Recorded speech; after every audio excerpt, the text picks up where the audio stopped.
Hey guys, welcome back for another video with Fiat Destroyer. Stay tuned today because if you are a silver stacker, you are going to be amazed at what I'm going to show you.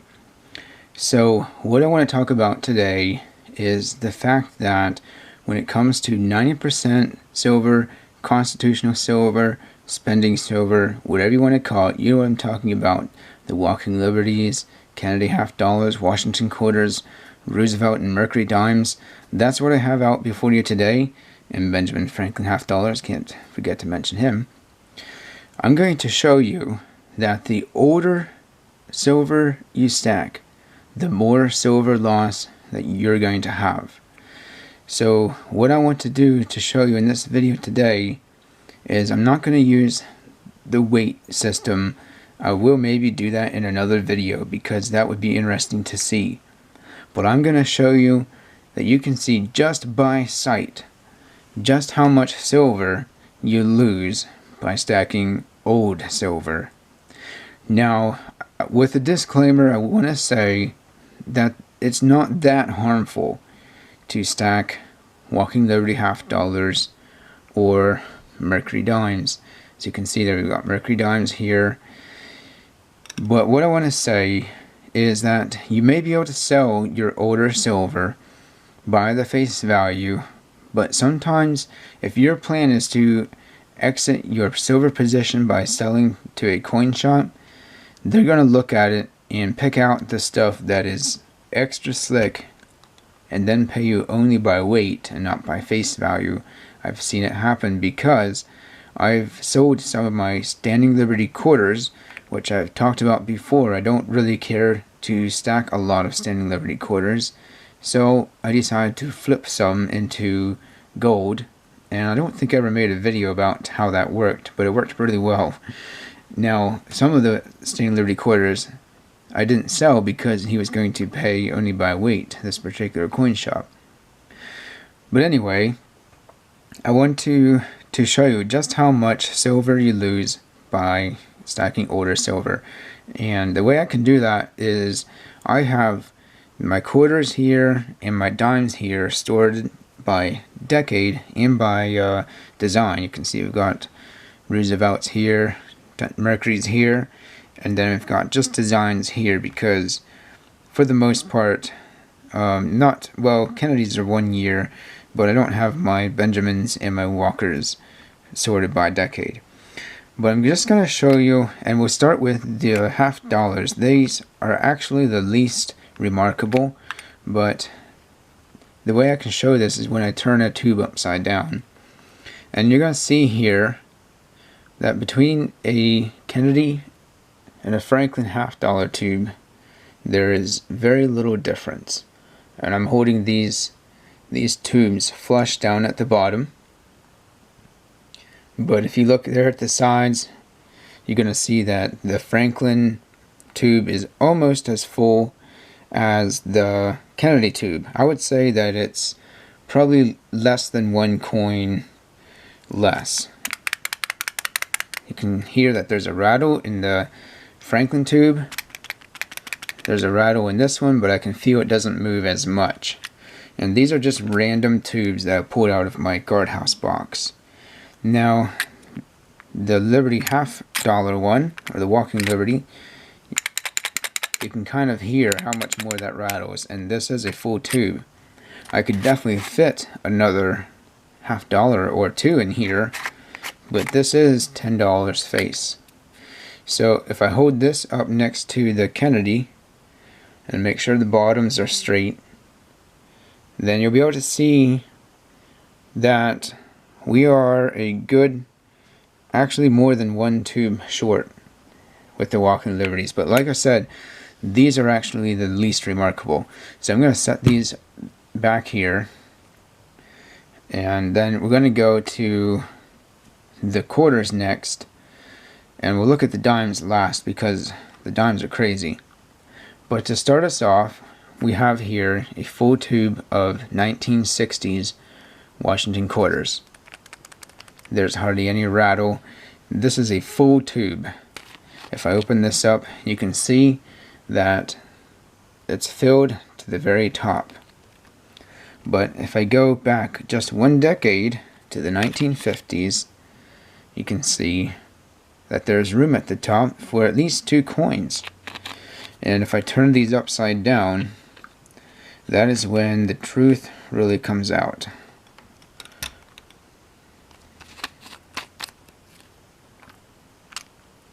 Okay, so turned upside down here, the 1964 tube, you can see that it reaches the bottom there. And now here's the 1950s right beside it. Hopefully you can see that decently well. We are about a coin and a half short. Coin and a half short on the 1950s. So let's go to the 1940s. And take a look at that. That is crazy. Look at how much less silver there is in $10 face of 1940s quarters versus 1960. 1, 2, 3, 4. We're about $1 short. What I mean is 4 quarters. 4 more quarters would fit in this tube of 1940s. But this is a full tube. This is 40 coins right here. And then we go to the 1930s. You can hear that that sounds like a partial tube. We'll compare the 1930s to the 1960s. And we're about 5 coins or more short. So there you go. So whenever you're going to your coin shop and picking out the quarters or whatever coins, if he lets you do that, which most people will, they'll let you kind of look through the tray and pick out what you want. For me, I generally go for the newer stuff, and this is the reason why. Now I will also pick out some older stuff. I like the walkers. Everyone likes the design, and it's nice to have some of the collectibles in the stack. And of course I have my coin albums that I'm collecting for. But I do want to keep this in mind. I certainly do that, and I'm showing you so that you can also keep this in mind. Now let's look at the dimes. So we've got, to start us off, a tube of 1964. You can hear that there's a little bit of rattle. So technically the tube would probably hold another coin. There you can see pretty close to the top there. Looks like there's more room on one end than the other somehow, but basically a full tube right there of 1964, or actually say 1960s, not necessarily 64. So 1960s Roosevelt dimes. And again, this is just picked at random, so I'm going to turn this upside down. You can see there's just a little bit of a space there near the bottom. Now I'm going to show 1950s Roosevelt dimes right next to it, and you can see that there's definitely maybe about a dime shorter there on that stack. So 10 cents less, a couple dollars worth of silver less in the 1950s. So how about 1940s Roosevelt dimes compared to 1960s? Now there we're talking more like 1, 2, 3, 4, probably, yeah, 40 cents or more silver loss face value. So wow, check that out. So yeah guys, part of my plan actually is to really boost up my 1960s quarters and dimes, and maybe work out some of my 1930s quarters, because you can actually flip these for a profit on eBay and places like that. People are looking for older stuff. But let's go ahead and keep on here. Next up for comparison, we've got 1940s Mercury dimes, and doesn't look like there's as much difference between them and the 1940s Roosevelts.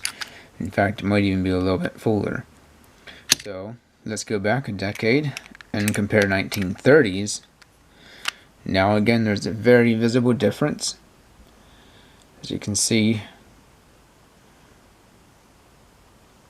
we've got 1, 2, 3, 4, 5, probably about 5 coins less is what it would appear. It's actually the same amount of coins, but I'm saying the amount of silver is about 50 cents worth less. So let's get back to the 1920s.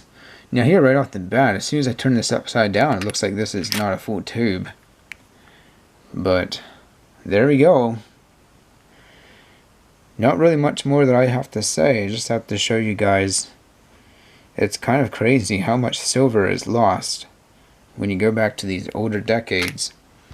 And then to finish us off, we've got the 19 teens. So from 1916 to 1919 is what I would have in this tube. And there again, you can see there's probably 1, 2, 3, 4, 5, 6, 7, 8, 9, very close to $1 face value less. So that is crazy. Yeah, definitely sounds like a partial tube. So yeah guys, that is what I wanted to share with you today. I'll give you another look here at the quarters. Here's the 1930s quarters and the 1960s quarters. So you can see that this does apply. And for walkers, I would say that probably if I had my walkers sorted out by decade, then like if this was the older ones, the 19 teens or 20s, then we would be looking at some significant silver loss. So maybe I should have done that for the video, but I don't sort out my walkers. I actually just sort my half dollars by design, but my quarters and dimes, I sort those all by decade. And that's why I was able to do this video. I think it would be interesting to see what the difference is in weight, but maybe I'll do that another time. Alright guys, well thank you for watching. Remember to keep on stacking the silver, and be mindful of what years you're stacking.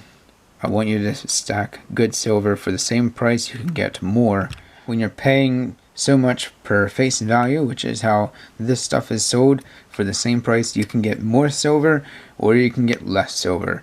The choice is yours, and I think the choice is obvious, with exceptions to getting certain older years for your collection. Alright guys, that's what I wanted to share with you today. Remember to keep on stacking that silver and keep on destroying that fiat.